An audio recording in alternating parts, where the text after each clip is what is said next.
I want you to picture something for a second. You pull out your phone, you open YouTube, and instantly, right there, you see this massive grid of videos. Right, the homepage. Yeah, the homepage. But ask yourself who, or maybe I should say, what is actually deciding what you're going to watch today? It's a good question, because we think we're making a choice, but really we're choosing from a menu curated by an incredibly opaque machine. Exactly. I mean, right now, the careers, the incomes, and frankly, the daily mental health of millions of people are being dictated by this piece of code. A piece of code that, it doesn't actually understand what a video is. Right. It doesn't know what human emotion is. And strangely enough, based on the research we're looking at today, it seems to actively hate one very specific, very human trait, which is simply care. It's wild, which is exactly why we are dedicating today's deep dive to this fascinating article called The Algorithm's Grip on the Creator Economy. Yes, it's a fantastic piece of reporting. It really is. So our mission today is to unpack this growing, heavily strained tension between the content creators, the people making the videos you absolutely obsess over, and the automated systems that basically control their entire livelihoods. Because it's an invisible system, right? Yeah. Making decisions at a scale we can barely comprehend. Huh. And it is entirely reshaping what you see the moment you open your phone. Yeah. We are looking at a fundamental clash here. It's human livelihood intersecting with opaque, automated architecture. Okay, let's unpack this. Because the core conflict here is just incredibly stark. I mean, on one side, you have creators alleging that YouTube is actively suppressing their content, basically burying their channels. Right. But then on the flip side, YouTube claims, well, the algorithm is just doing its job. It's prioritizing your satisfaction as a viewer. And that tension, I think it's important to note, it isn't just about frustrated YouTubers venting because their view counts dropped a little bit. No, not at all. This is a story about what happens when an entire global industry is built on a foundation of code that just, it constantly shifts beneath their feet. Yeah, they're trying to run businesses. Exactly. They are hiring editors, they're producing art, all while navigating a set of rules that they aren't even allowed to look at. Right, and to really understand why creators are feeling so squeezed right now, I mean, we can't just look at what's happening today. We have to look backwards a bit. We have to look at how the rules of discovery fundamentally changed. Yes, over the last couple of years. Specifically, we need to talk about the death of the monoculture. Back in 2025. 2025. That was a big year. Huge. That was the year YouTube fully, officially killed off the trending page. Which honestly was a massive philosophical shift for the platform. For years, I mean, the trending page was this shared cultural touchstone, Yeah, everybody saw the same thing. Right. It was a snapshot of what millions of people were collectively watching at that exact second. Like a major news event or some bizarre viral challenge. Or a massive music video dropping. But YouTube intentionally dismantled it. They replaced it with these hyper-personalized, algorithmically generated feeds. Right, the infinite scroll tailored just for you. And from their perspective, the logic was totally sound. They figured, why show you what everyone else is watching when we can use data to predict exactly what you specifically want to watch? It makes sense on paper, but killing the trending page, that was kind of just the setup, right? Yeah, it was. Because the punchline really came the next year, in 2026, when that personalized algorithm got a new hyper-aggressive directive. The shift to retention. Exactly. It wasn't just about showing you things you might like anymore. It was tweaked to heavily, heavily emphasize two very specific metrics: session duration and viewer retention. So keeping you on the app. Yeah. Essentially, if a video doesn't trap you, like if it doesn't get you to watch more videos and extend your entire session on the platform, that video just stops getting recommended to anyone, period. What's fascinating here is the chain reaction of unintended consequences that followed that shift. Oh, yeah. Because, again, on paper, optimizing for session duration looks like a brilliant data-driven strategy, right? Yeah. The platform retains users longer, which pleases the advertisers. Everybody makes money. Right. The business side is happy. But it completely alters the ecosystem for the people actually making the content. When you kill that shared trending page, you eliminate the primary pathway for smaller creators to break out of their little bubbles. That's such a good point. Because you used to be able to make something just, like, universally appealing. And if it landed on trending... Boom. You suddenly reach millions of people totally outside your specific niche. And now you're just stuck in a bubble. But it's actually worse than that, I think. It's a bubble where the walls are constantly shrinking. Because of the retention demands. Exactly. Right. Because of that relentless focus on session duration, it kind of reminds me of a casino. Okay, I like this. Walk me through that. So it's not just a casino manager locking the doors to keep you inside, right? It's like a casino manager who physically rearranges the floor plan in real time as you're walking through it. Oh, wow. Yeah. Like, the moment you start looking even slightly bored at the blackjack table, they immediately slide a flashing slot machine right in front of your knees. Just to keep you stimulated. Right. They do not care if you're having a meaningful, rewarding time playing blackjack. They just want you in the building, staring at a screen, for as many hours as humanly possible. That is a remarkably accurate way to picture it, honestly. And because the algorithm demands that level of relentless retention, it forces creators to adapt. They have to. They adopt these highly optimized, almost frantic styles of content just to survive the system. If you don't play the algorithm's retention game, You're dead in the water. pretty much. If you don't have a hook every 3 seconds, rapid-fire editing, constant visual stimulation, your content just gets buried. And that's regardless of how good it actually is, right? Completely, regardless of its actual quality, its accuracy, or its artistic merit. It's no longer about making a quote-unquote good video. It's literally just about making a video that feeds the retention machine. Which brings us to the actual mechanics of that machine. Because if the algorithm's primary directive is to demand longer viewing sessions, we have to ask the obvious question. What keeps people watching? Yeah. What naturally keeps human beings glued to a screen? If you're designing a system to maximize human attention, what lever do you pull? Well, according to the academic research, you pull the lever of strong emotion, Right. specifically anger and controversy. It's always anger, isn't it? It really is. Academic research into platform dynamics repeatedly shows this. Outrage drives intense, sustained engagement. When people are angry, they just watch longer. They go into the comment section and furiously type out like 5 paragraphs. Exactly. They rewind a controversial 10-second clip 4 times to make sure they heard it right. Oh, I've done that. We all have. And then they immediately share the link to a group chat just to argue about it. But the algorithm doesn't actually know what anger is, right? I mean, it's just code.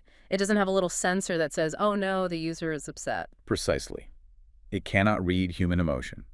It only reads the physical exhaust of that emotion. The physical exhaust, I like that phrasing. Yeah, it measures the frantic typing, it measures the rewinding, the rapid sharing, the click-through rates. To the algorithm, those actions are simply data points. Data points that just scream high engagement. Right. It sees a video keeping a user on the platform and interacting at a high velocity, so the system assumes, wow, this video is incredibly valuable. So the system rewards it. It pushes that angry video to millions of other feeds, which honestly explains so much about why opening our phones feels so exhausting lately. It really does. But the flip side of that is absolutely devastating for creators. How so? Well, imagine you are a creator trying to produce balanced, nuanced content. Say, a thoughtful, hour-long video essay that really takes its time to explore a complex issue from all sides. In an environment driven by outrage metrics, you are effectively bringing a whisper to a shouting match. Oh man, that's bleak. It is. The system selectively promotes polarizing narratives based on raw, visceral engagement rather than objective merit. And the scary part is, this isn't a human editor at YouTube making a malicious choice to promote anger. Right. It's not a guy in a suit twirling his mustache. No, this is entirely driven by automation. Okay, but hold on there. Let's inject some reality here and play devil's advocate for a second. Sure. Is it really this dystopian? Because YouTube explicitly denies intentional limitations. They say they just want a safe, high-quality environment, and they have to manage something insane, like, 500 hours of video uploaded every single minute? It's an unfathomable amount of data, yes. Right. Millions of videos a day. So aren't some creators just, making bad, boring content, watching their views drop naturally, and then crying, the algorithm hates me, just to protect their own egos? I mean, it's a completely fair question. And the reality is, yes, content quality fluctuates. Some videos just don't land. Yeah. And yes, YouTube absolutely must rely on automation. The sheer, overwhelming scale of data uploaded to the platform humans couldn't possibly moderate it all. It's physically impossible. They need the AI. They have to use AI to flag violations, to recommend videos, to process appeals. But the friction here, the real core problem, is the severe lack of human oversight and transparency in how those automated decisions are enforced. Because it's a black box. Exactly. It's a complete black box. When a creator's reach suddenly plummets, they are given no context whatsoever. And this is exactly where the fear of the shadow ban comes in. Right, the shadow ban. You hear this term constantly in creator circles, but what is it really, mechanically speaking? Mechanically, a shadow ban is when a platform silently restricts the visibility of an account or its content without notifying the user at all. So you don't get an email saying you're in trouble? No email, no alert. A creator might be uploading consistently, everything seems perfectly normal on their end, but suddenly overnight their impressions drop to zero. And just so we're totally clear on the terminology, an impression is literally just the thumbnail of a video appearing on someone's screen, right? Yes. If your video is recommended on the homepage or in the sidebar, that's an impression. Got it. If the algorithm suddenly decides to stop serving those impressions, your video functionally ceases to exist on the platform. Because no one can click on it if they can't see the thumbnail. Exactly. No one is being shown the option to watch it. And creators are reporting these terrifying scenarios where their hidden comments are spiking and their impressions are flatlining with literally zero explanation. So they're just left completely in the dark. They don't know if they made a bad video that people genuinely didn't want to watch, or if they accidentally triggered some invisible automated tripwire. And the uncertainty is the crux of the anxiety. I mean, when you depend on this platform to pay your rent, that lack of transparency creates profound instability. It's terrifying. You are forced to guess why you are being punished.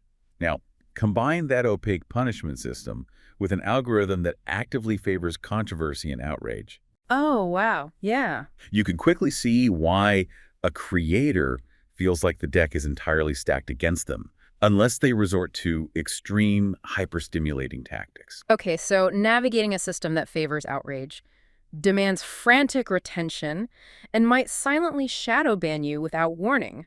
I mean, that sounds like a nightmare. It's incredibly stressful. But human creators aren't just competing with each other anymore, are they? Or even just competing against the algorithm. They are now facing a brand new competitor. Yes. And ironically, it's a competitor that YouTube's own algorithm is struggling to handle. Basically, code is competing against code. We are talking about the rapid rise of generative AI. It has introduced this incredibly disruptive layer to an already volatile ecosystem. Because of the sheer volume. Yes, we are seeing a massive influx of fully automated content flooding the platform. And YouTube is trying to manage this, right? They now have strict disclosure rules, like if you use AI-generated material, you have to label it. Right, you have to check the box. And if you don't disclose it, the platform deliberately reduces your distribution as a penalty. But the sources point out that creators are terrified of false positives. A false positive in this context is a nightmare scenario. It means the automated detection system incorrectly flags a genuine human-made video as being AI-generated. Imagine spending like a month researching, writing, and editing a documentary completely from scratch. Right. And some automated moderation bot just decides you used AI, slaps a label on your work, and suppresses your views. I mean, you literally get penalized for being a human. It happens. And while human creators are walking that precarious tightrope, terrified of a false positive, they are simultaneously having to fight for views against a relentless flood of what is being called AI slop. Oh, we have to define that, because AI slop paints such a vivid, gross picture. What exactly is it? It refers to extremely low-quality, mass-produced, fully automated content. Like those weird robot voice videos? Exactly. Think of automated scripts that just scrape popular posts from Reddit. Feed that text into an AI voice generator and stitch it all together with random stock footage, or like mindless video game gameplay in the background. Oh, the split-screen videos, where there's someone playing a mobile game on the bottom half? Yes, it costs pennies to produce.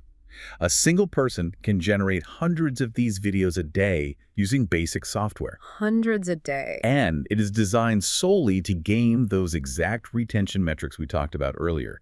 It provides constant visual movement and constant audio to keep the viewer mesmerized. Even if the actual content is completely hollow. Right. It's essentially junk food for the algorithm. It's the flashing lights of the slot machine perfectly synthesized. Exactly. And here's where it gets really interesting, because there is a bizarre, deeply revealing detail buried in the source material about how the algorithm handles all of this. I know exactly what you're going to bring up. The analysis explicitly states, and this is a quote, YouTube does not like care, which might explain the issues some are having. It's a haunting sentence. Let's really sit with that. The algorithm does not like care. Yeah. What does that even mean in a technical sense? If we connect this to the bigger picture, that single word care, it perfectly crystallizes the existential threat to the creator economy. Right.